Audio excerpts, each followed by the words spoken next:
First, God does not exist. But don't worry, what does exist is good, as opposed to evil.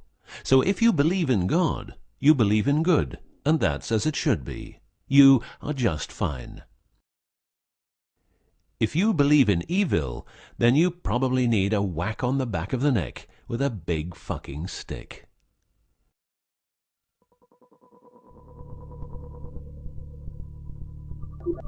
Around 5000 BC, we, Homo sapiens, were genetically modified by space aliens.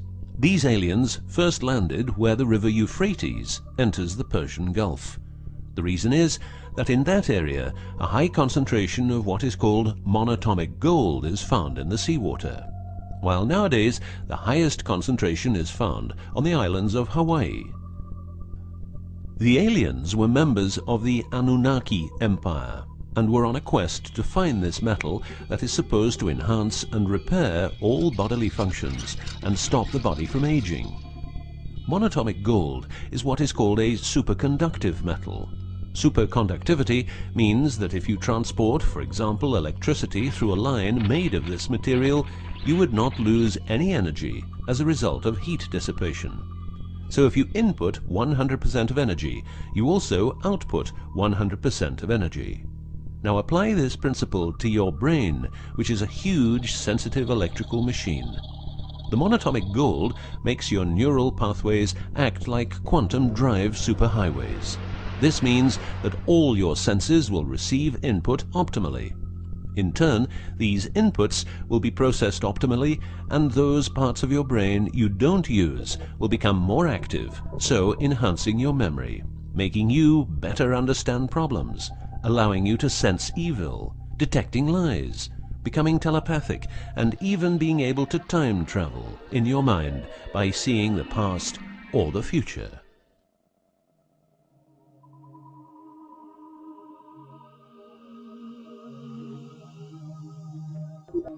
So the Anunnaki, which is the name of the empire which includes races like the Saurian, or as they are called the Reptoids, the Argarians, or Nordics, because of their human looks, and the Greys from Zeta Reticula, were looking for monatomic gold. This involved enormous effort because it had to be extracted from seawater, or by processing it in such a way that the gold, usually in pairs of 8 atoms per molecule, could be separated into individual particles. In this fashion, the monatomic elements were separated from the multi-atomic cousins. In a similar way, uranium-235 is produced. For the use as intelligent slaves, the Anunnaki took a man, let's call him Adamski, and took out a part of a rib. This is because the rib is a part of the human body that can be removed without causing too much damage, and because the rib contains bone marrow, it's a perfect source for DNA. The Anunnaki modified the DNA for a better manipulation of the humans and implanted it into a woman, let's call her Mulva. Mulva then had children with Adamski, and their children were, just like Mulva, genetically modified. These humans worked for the Anunnaki, but not a lot of humans knew about the Anunnaki, and then, for some reason, the Anunnaki disappeared. An interesting detail is that the symbol for human DNA resembles the word Yah, which is God, but surely this is a coincidence.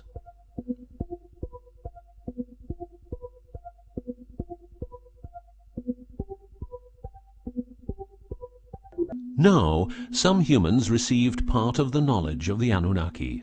The last known humans were the Jewish people who carried the Ark on their journey from Egypt to the Promised Land. Before them, the Ark was in the lands of the Sumerians, Babylonians, and Tibetans. This Ark, not the Ark of Noah, was known to have powers beyond human imagination. It could levitate and deliver the fire of stars, a dangerous firework-like display of power that occurred when the monatomic elements became unstable. To make them stable again, you needed to know certain secrets, and with those secrets you could preserve the Ark and thus its powers. The humans who were close to the secrets of the Ark had long and prosperous lives. The best known was Methuselah, who lived to the age of 950. Wherever the Ark is, the culture thrives, and over the centuries it moved from Jerusalem to Rome to London, and is now supposed to be in the United States of America. The Ark always moves west, and will always keep moving west. From the very beginning, the people who own the Ark have never given it away, and great care is given to preserve the bloodline's purity of the holders of the Ark. Renowned conspiracy theorist David Icke studied the bloodline of George W. Bush. This he traced back all the way to the Sumerians, a people who lived in the southeastern part of what is now known as Iraq, where the river Euphrates meets the Persian Gulf.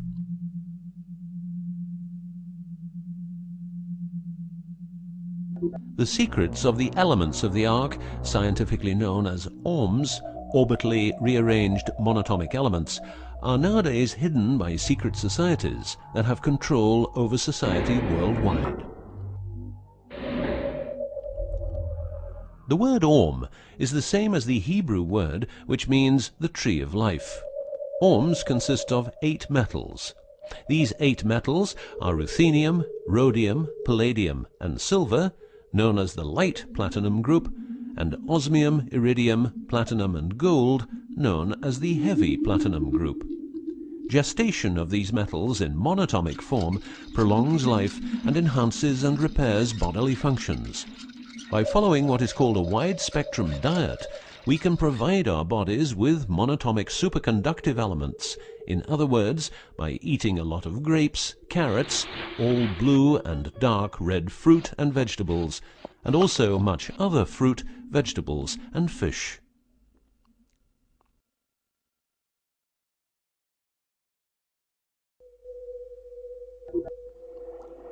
There are countless fragments of footage shot by both Russian and American astronauts, which show the vast number of lights that seem to be attracted by releases of electromagnetic energies by both the Earth and man-made objects such as satellites.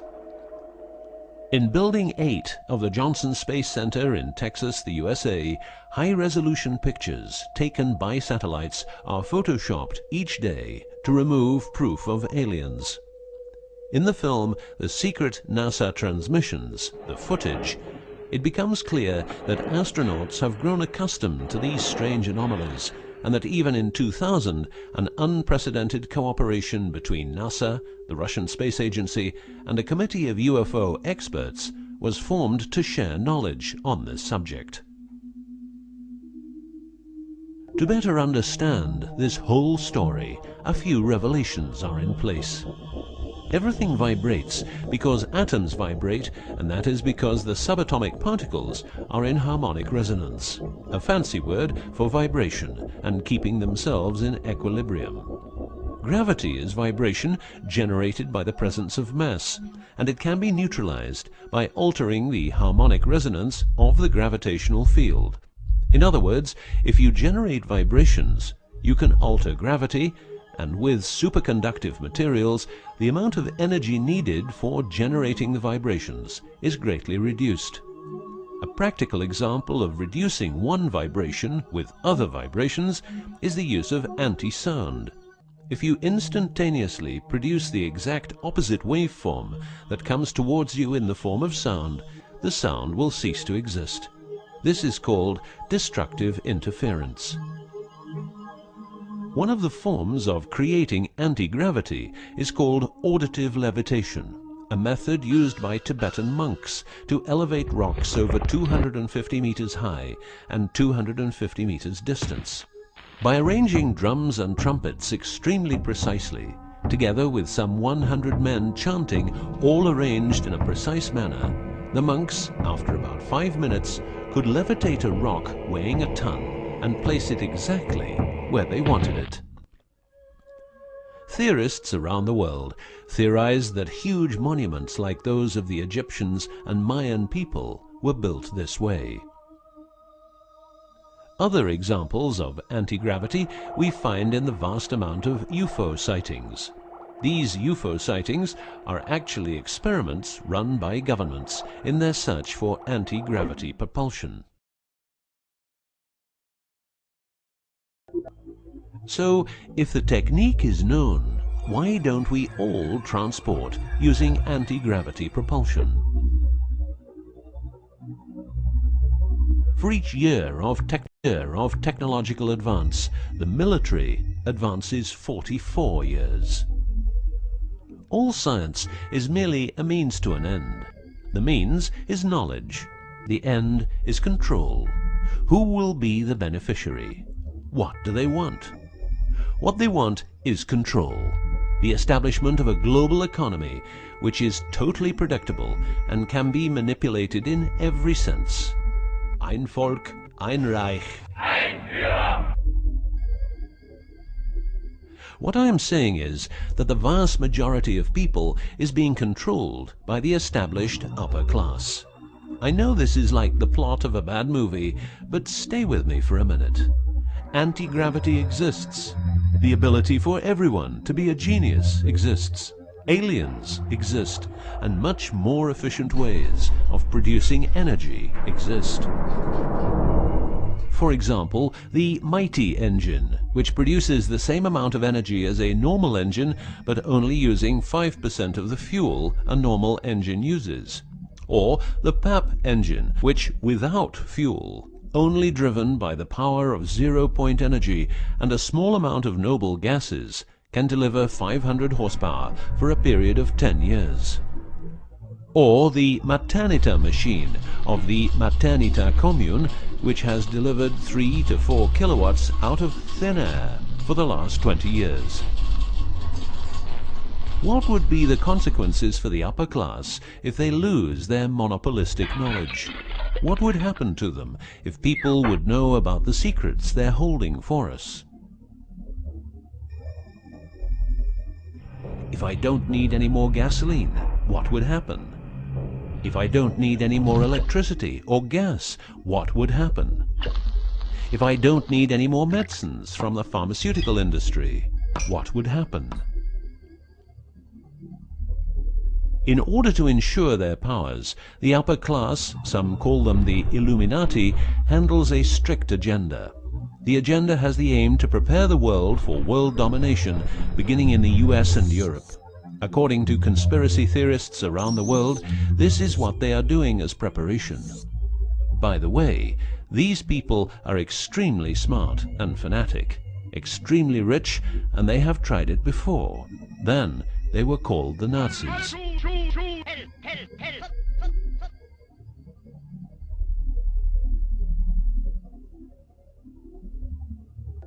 Although what you are going to see and hear sounds very peculiar, remember that a lot of people, for instance, ex-personnel of the US and UK armed forces, have been brutally murdered for making their information public. Let's begin with 9/11, but first a little history.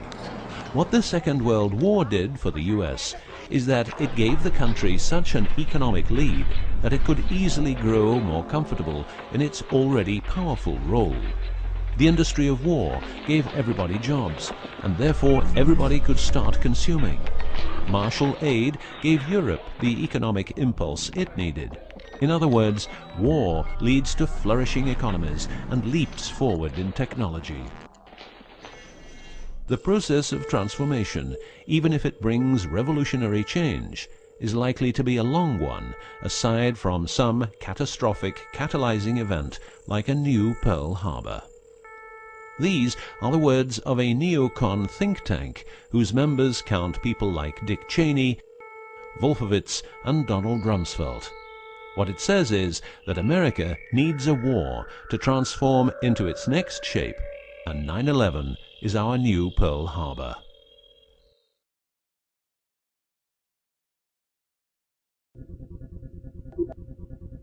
In the manipulation of people, one of the strongest weapons is to make people believe someone else did it. What I'm trying to say is that the US government is trying to make the people believe Osama did it. But did Osama do it?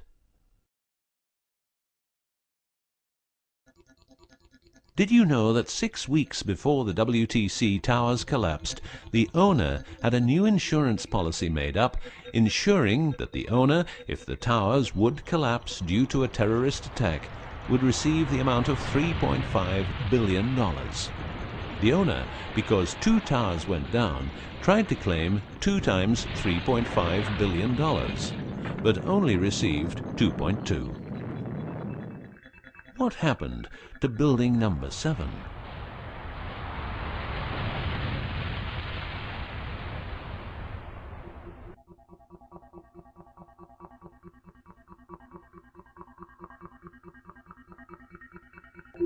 In order to control people who can be a hazard to the bad guys have control of a number of tools.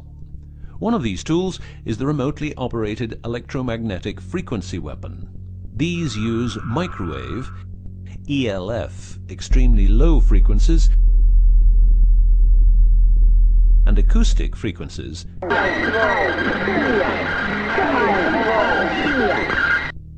to covertly attack and harass innocent citizens. The use of frequency weapons on humans for behavioral control and murder is not new. For well over 50 years, neuro-electromagnetic frequency weapons have been perfected for their covert use in warfare. These classified, non-lethal or silent weapons, as they are known in the trade, have also been perfected by experimenting on an innocent and unsuspecting public since their early development. Directing a beam of frequencies to a human can cause a series of effects. A well-known effect is ELFs, causing nausea, headaches, wild racing heart without cause, sudden violent itching in different parts of the body. A frequency weapon can look like this, or like this. Its shape depends on how frequencies have to be directed to the target. Did you know that the US Patent and Trademark Office holds a vast amount of patents for machines which can be used in direct or subliminal mind control systems? Here are a few. Method and system for altering consciousness. Superimposing method and apparatus useful for subliminal messages, subliminal message generator. Enough about the frequency weapons. Check this link to learn more.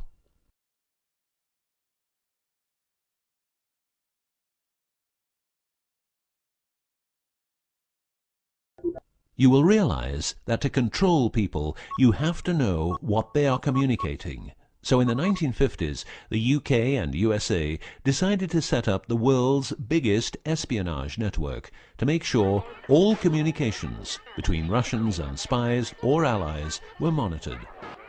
This system has continuously been updated since the day it became operational. The system's name is Echelon and consists of a vast network of listening posts, extremely advanced computers, an enormous number of people, dishes, and taps. Echelon's computers capture every communication via internet, GSM, UMTS, landlines, TV and radio broadcasts, satellite communications, private, military, and diplomatic, and listens to every word. The computers work with a list of keywords, and when a message contains one or more keywords, the message is directed to a specialist who examines the message. If it is suspicious, further action may be taken. Echelon centers are around the world, but here are the best-known locations. Menwith Hill, North Yorkshire, England. HARP, Remote Mind Control Computer Center, Alaska. Pine Gap, near Alice Springs, Northern Territory, Australia. Pine Gap has a complex of radomes, a huge computer room, and about 20 support buildings. The signals analysis section of the computer room is staffed exclusively by CIA and NSA analysts. Within the USA, Australia, and the UK, the NSA can plug into every telephone call and message entering leaving, or transiting the country. The NSA is also constructing a network of towers up to 500 feet high, each tower at a distance of 200 miles from each other and stretching from the east to the west of the US. The network is called GWEN, Ground Wave Emergency Network. This network transmits very low frequencies combined with ultra-high frequencies and is used in case the communication systems in the US are rendered useless because of a nuclear attack. Coincidentally, the frequencies of GWEN coincide with the frequencies being used by frequency weapons. Also coincidental is the fact that mobile telephone systems like GSM and UMTS also operate in the same frequency areas as some frequency weapons.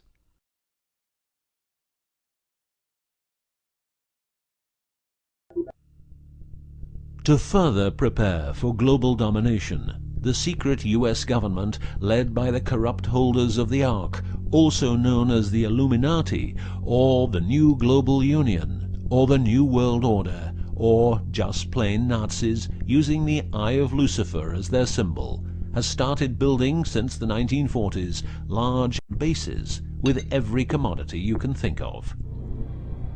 These bases are basically large cities underground, connected by high-speed magneto-leviton trains that have speeds up to Mach 2. According to Phil Schneider, the black budget is a secret budget that garners 25% of the gross national product of the United States. The black budget currently consumes trillions of dollars per year. Presently, there are over 129 deep underground military bases, or DUMBs, in the United States. These underground bases were built using nuclear-powered laser drills that can drill 7 miles per day. Also, dedicated nuclear explosions were held to create large underground spaces. A lot of contractors work in these places, but never more than 3 to 4 weeks. Always under strict supervision, and before entering a site, they are warned that if they talk about what they see, it will cost them their lives.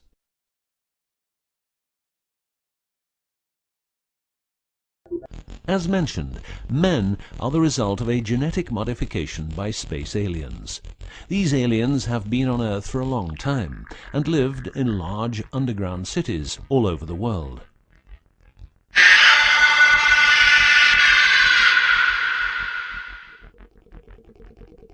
Collaboration with modern governments began as early as 1933 with the Bavarian Illuminati and Thule secret societies, and this collaboration was brought into America via the CIA, which was established with the help of American Nazi agents as well as European Nazis who were brought into America through Project Paperclip and other operations. It was agreed that the aliens and the upper-class secret government would help each other, as agreed in the 1954 Greada Treaty. By 1979, the aliens didn't respect the treaty at all, and it was in this year when, at Dulce Air Force Base, a huge underground base was being built, and during excavation, an underground alien city was discovered. There are several species of aliens working with the US at the Underground 7 level facility at the Alien US Government Biogenetic Research Base in Dulce, New Mexico. The reason they help the US government is because the aliens need space here on Earth for conducting experiments on humans and storing humans in suspended states for reasons unknown. In exchange, the aliens give the US government technology. Examples of these technologies are stealth aircraft, anti-gravity propulsion, genetic research, quantum technologies, computer technology, biological warfare, medicine, GSM, etc.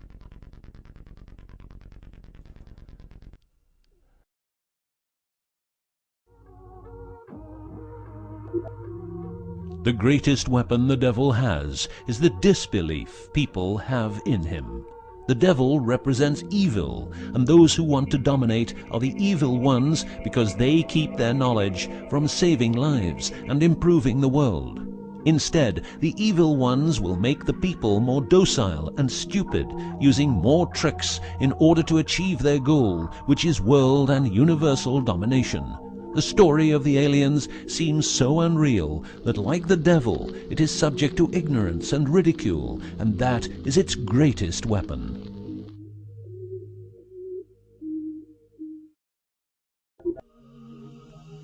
In the past and present, the evil ones have tried a number of methods and products to manipulate people. AIDS, invented by a laboratory in Chicago, Illinois in 1972. It was a biological weapon to be used against the people of the United States.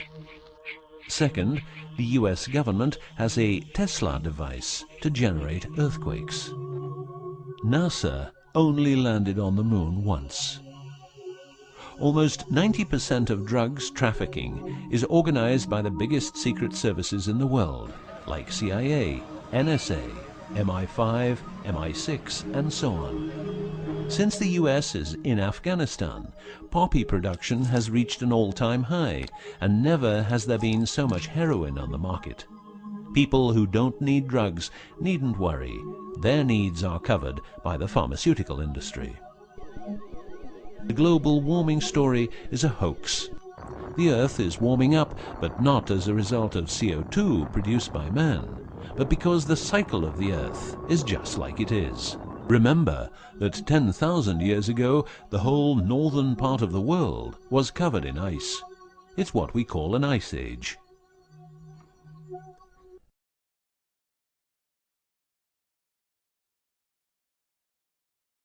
The Ark, in its recent form, started its journey in the deserts of Egypt and was carried to the Holy Land by the Jewish people.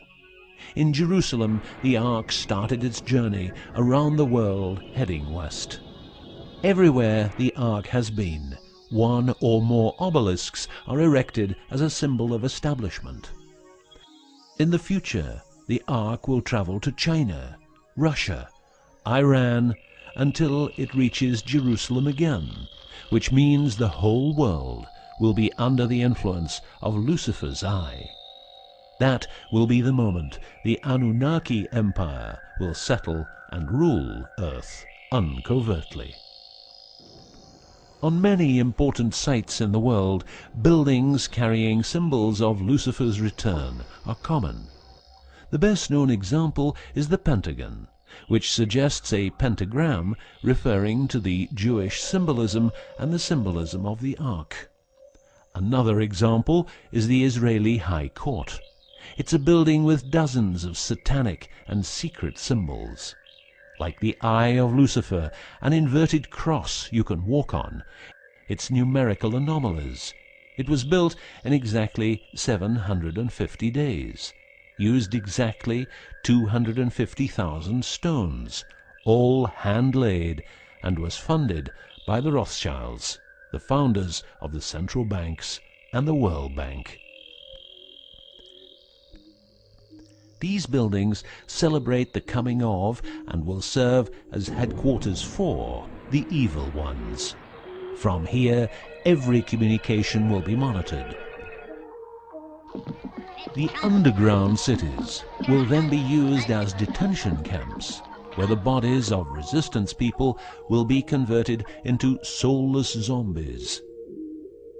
The army of the NWO and its intelligence agencies will be able to track and trace everybody on Earth and influence their opinions or simply dispose of them. Socially, everybody will be watched by their neighbors and friends and mobbed if they have different opinions.